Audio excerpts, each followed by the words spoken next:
अब potential energy देखते हैं। अभी तक अपन ने एनर्जी का क्या फॉर्म देखा था? काइनेटिक एनर्जी देखी थी। किसी भी पार्टिकल की काइनेटिक एनर्जी जो है वो किस तरह से डिफाइंड थी? Half mv²।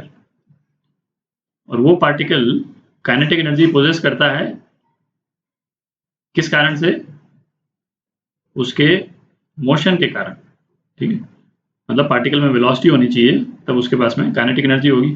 ठीक है, तो अब एक दूसरे फॉर्म की एनर्जी है जिसमें पार्टिकल को मूव करने की जरूरत नहीं है,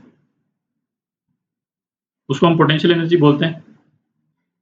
तो पहला तो ये है कि पोटेंशियल एनर्जी जो है वो कंजर्वेटिव फोर्स के रेफरेंस में ही डिफाइंड है।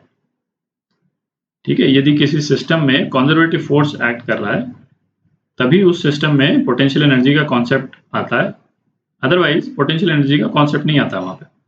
ठीक है, तो पहला पॉइंट तो ये हो गया। तो ये पॉइंट हो गया है कि potential energy is associated only with conservative forces. Conservative forces के कुछ टाइप्स अपन ने देखे थे पिछले वीडियो में, तो उन सभी केसेस में सिस्टम में पोटेंशियल एनर्जी स्टोर होती है। किस तरह से होती है उसको अभी देखेंगे अपन। अच्छा, दूसरा क्या है, पोटेंशियल एनर्जी को जिस तरह से डिफाइन किया है या एक्सप्लेन किया है वो उसको कंसेप्चुलाइज किया है with respect to work done by conservative force. ठीक है, तो पोटेंशियल एनर्जी को किस तरह से हमने कंसेप्चुलाइज किया उसको देखते हैं। तो पोटेंशियल एनर्जी को किस तरह से एक्सप्लेन किया है?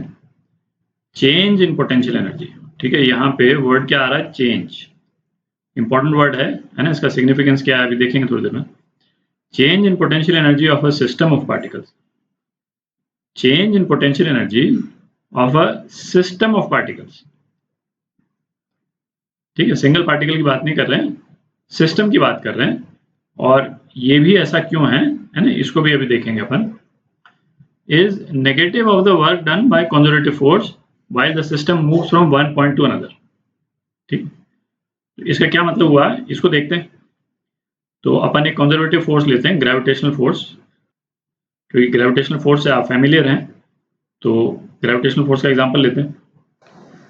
तो यहाँ पे ये पार्टिकल एक अपन ने लिया है जिसका मास अपन m ले लेते हैं, और ये कोई बिल्डिंग है ना, बिल्डिंग है या कोई किसी हाइट का प्लेटफॉर्म है जिसकी हाइट हम h ले लेते हैं।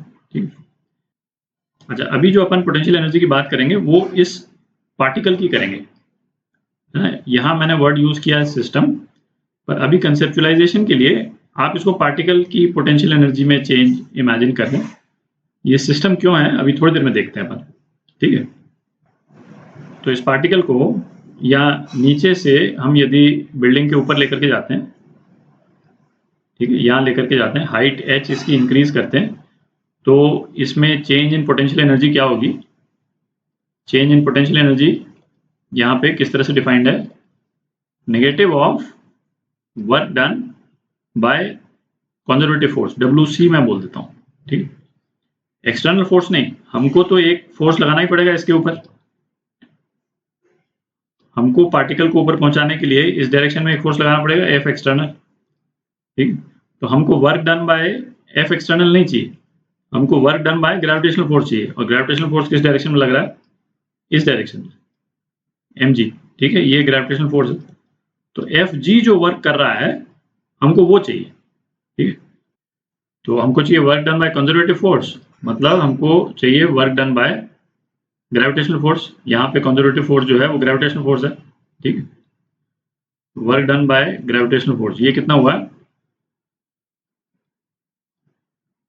ग्रेविटेशनल फोर्स डॉट प्रोडक्ट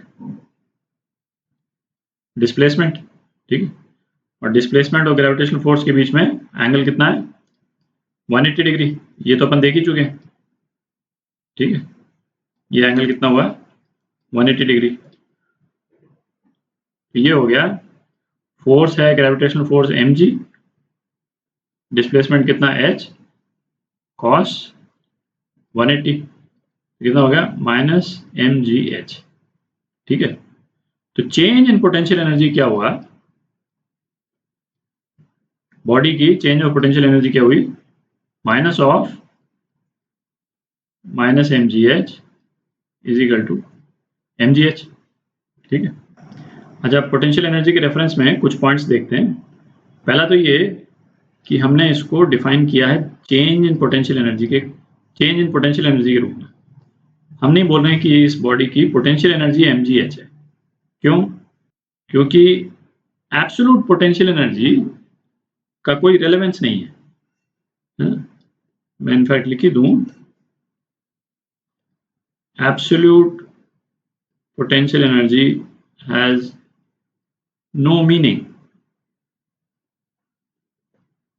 वो इसलिए क्योंकि ये जो पोटेंशियल एनर्जी mgh जो अपन ने निकाली है इस बॉडी की, ये with respect to this level है ना, लेवल 1।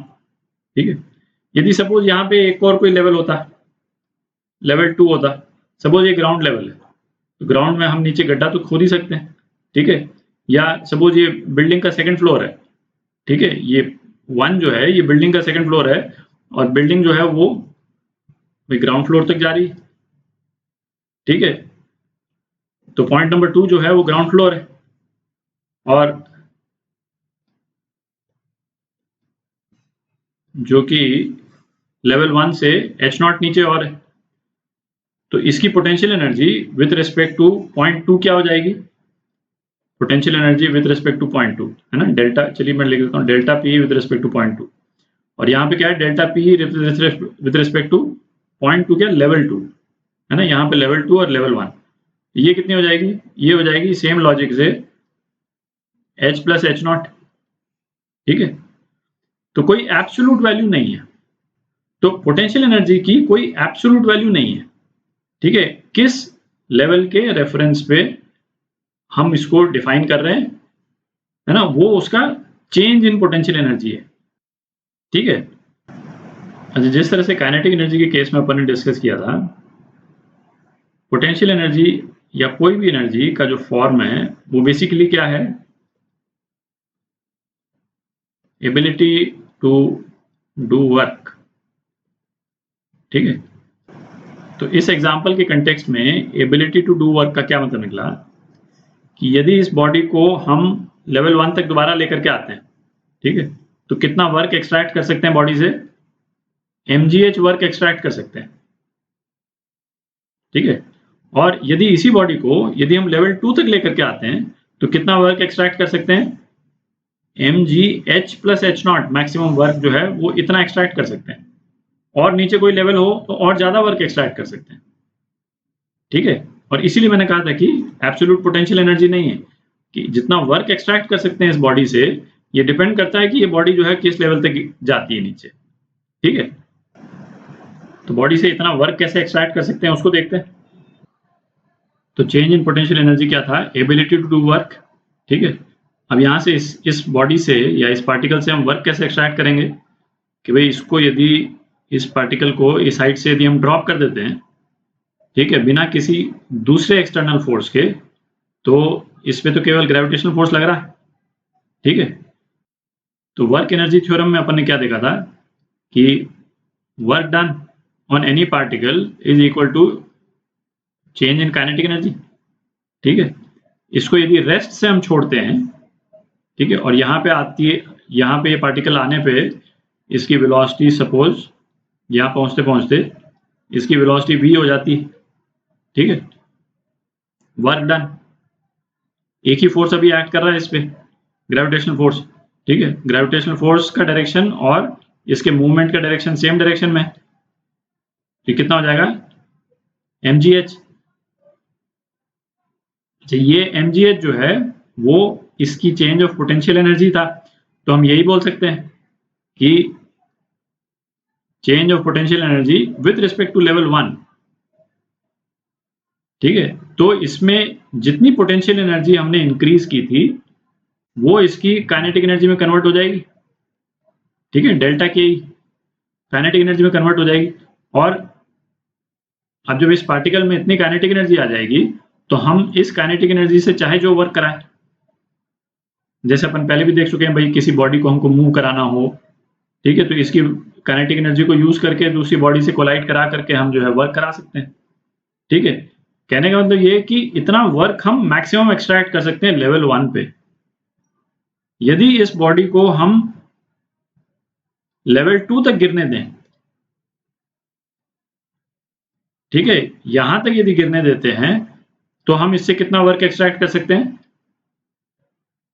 इस वाले केस में हम इससे इतना वर्क एक्सट्रैक्ट कर लेंगे, ठीक है, और इसकी वेलोसिटी भी कोई दूसरी हो जाएगी, हाफ एम v2 स्क्वायर बोल देते हैं, इसको v1 स्क्वायर बोल देते हैं, ठीक है। यहां तक पहुंचते पहुंचते इसकी वेलोसिटी v2 हो जाएगी, ठीक है। तो ये पोटेंशियल एनर्जी का कॉन्सेप्ट हुआ। अब इस पे डिस्कशन खत्म करने के पहले, है ना, एक चीज जो मैंने कहा था अपन देखेंगे लास्ट में, वो ये है कि पोटेंशियल एनर्जी, जैसे ये जो पोटेंशियल एनर्जी है स्टोर्ड कहाँ है? जैसे काइनेटिक एनर्जी के केस में तो कोई कंफ्यूजन था ही नहीं। काइनेटिक एनर्जी तो उसी पार्टिकल में स्टोर्ड होती है जो पार्टिकल मूव कर रहा है, ठीक है। तो हम क्या बोलते हैं? Kinetic energy of the particle. हम कभी नहीं बोलते kinetic energy of A system. यहाँ पे क्या वर्ड अपन ने यूज किया? Potential energy of the system, ठीक है। तो इस सिस्टम में दूसरा पार्टिकल कौन सा हुआ? या मतलब एक से ज्यादा पार्टिकल है, इसमें दूसरा ये, इसमें जो सिस्टम जो है इस वाले केस में, ग्रेविटेशन वाले केस में, हर टाइम जो सिस्टम है ना, ये है पार्टिकल प्लस अर्थ, ठीक है। जो पार्टिकल आप ले लें जिसकी हम बात कर रहे हो, प्लस अर्थ, है ना, वो सिस्टम कॉन्स्टिट्यूट करता है। और अर्थ इसलिए क्योंकि कंजर्वेटिव फोर्स जो है कौन प्रोवाइड कर रहा है? अर्थ प्रोवाइड कर रहा है, ठीक है। तो अब ये हो गया कि डिस्कशंस में भाई आप बोलिएगा कि हम काइनेटिक एनर्जी में जब ये कन्वर्ट हो रहा है पूरा, तो हम भाई अर्थ की भी काइनेटिक एनर्जी बढ़नी चाहिए ना, इसका मतलब तो ये पोटेंशियल एनर्जी जो है mgh पोटेंशियल एनर्जी, वो थोड़ा पोर्शन जाना चाहिए पार्टिकल को, इस वाले पार्टिकल को, थोड़ा पोर्शन जाना चाहिए अर्थ को। और वो बात एक्चुअली बिल्कुल सही है ना। पर हम इसको कंसिडर इसलिए नहीं करते हैं क्योंकि अभी देख लेते हैं, जो अर्थ की जो काइनेटिक एनर्जी होगी वो इतनी छोटी होती है कि हम ये मान लेते हैं कि पोटेंशियल एनर्जी जो कन्वर्ट हुई काइनेटिक एनर्जी में, वो सारी की सारी काइनेटिक एनर्जी इस छोटे वाले पार्टिकल में ही चली गई। इसलिए अर्थ की काइनेटिक एनर्जी को हम कंसिडर नहीं करते हैं, जबकि कायदे से आइडियल इक्वेशन ये होनी चाहिए, mgh is equal to kinetic energy of particle plus kinetic energy of earth. ये दोनों में डिस्ट्रीब्यूट होगी ये पोटेंशियल एनर्जी, ठीक है। पर अर्थ का हम क्यों नहीं कंसिडर करते हैं, उसको देखते हैं। अच्छा, तो अब देखते हैं, ठीक है, काइनेटिक एनर्जी ऑफ पार्टिकल लिखते हैं एक बार, KP लिख देता हूं मैं, ठीक है, पार्टिकल पूरा नहीं लिखा। ये हो गया हाफ mv स्क्वायर, है ना। अब सिस्टम की काइनेटिक एनर्जी हम देखते हैं, और काइनेटिक एनर्जी ऑफ अर्थ, ठीक, वो कितना हो गया? अर्थ का मास m ले लेते हैं, कैपिटल M, और अर्थ की वेलोसिटी v ले लेते हैं, ठीक है। बेसिकली ये पार्टिकल ही अर्थ के पास में नहीं आ रहा, अर्थ भी जो है वो पार्टिकल के पास जा रही है, ठीक है, एक पर्टिकुलर वेलोसिटी से। अच्छा, ये तो हम देख ही चुके हैं कि भाई जब कोई एक्सटर्नल फोर्स नहीं होगा तो मोमेंटम कंजर्व रहता है, ठीक है। तो इस केस में भी सिस्टम का मोमेंटम कंजर्व रहेगा। जब हम पार्टिकल को ऊपर से छोड़ेंगे तो सिस्टम का मोमेंटम कंजर्व रहेगा। इसका मतलब जब ये कोलाइड करेंगे, मतलब अर्थ से ये पार्टिकल कोलाइड करेगा, तो मोमेंटम पार्टिकल का और अर्थ का मोमेंटम ये बराबर होंगे, ठीक है। तो ऐसा करते हैं, जैसे काइनेटिक एनर्जी ऑफ पार्टिकल में जो v की जगह पे, है ना, अर्थ की वेलोसिटी के टर्म्स में लिखते हैं उसको half m mv by m whole square, ठीक है। इसको हम रीअरेंज कर दें तो क्या हो जाएगा? ये m by m half m v square, ठीक है ना, is equal to m by m kinetic energy of earth. Kinetic energy of particle इतना आ जाता है। तो आप देख रहे हैं, ये रेशो देख रहे हैं, ये रेशो जो है वो इतना बड़ा है क्योंकि कोई भी पार्टिकल जो होगा वो अर्थ के मास के तो कंपेरेबल होगा ही नहीं, ठीक है। m जो है वो इस m से बहुत ज्यादा बड़ा है, तो इसीलिए काइनेटिक एनर्जी ऑफ पार्टिकल जो है वो अर्थ की काइनेटिक एनर्जी से कहीं ज़्यादा है। तो इसीलिए हम काइनेटिक एनर्जी ऑफ अर्थ को हम नहीं लेते हैं मतलब कंसिडरेशन में, पर ये ध्यान में रखें कि पोटेंशियल एनर्जी जो है वो सिस्टम की है, और इसमें सिस्टम क्या है, पार्टिकल और अर्थ दोनों मिला करके। ठीक है, तो ये आपका पोटेंशियल एनर्जी का कॉन्सेप्ट हो गया।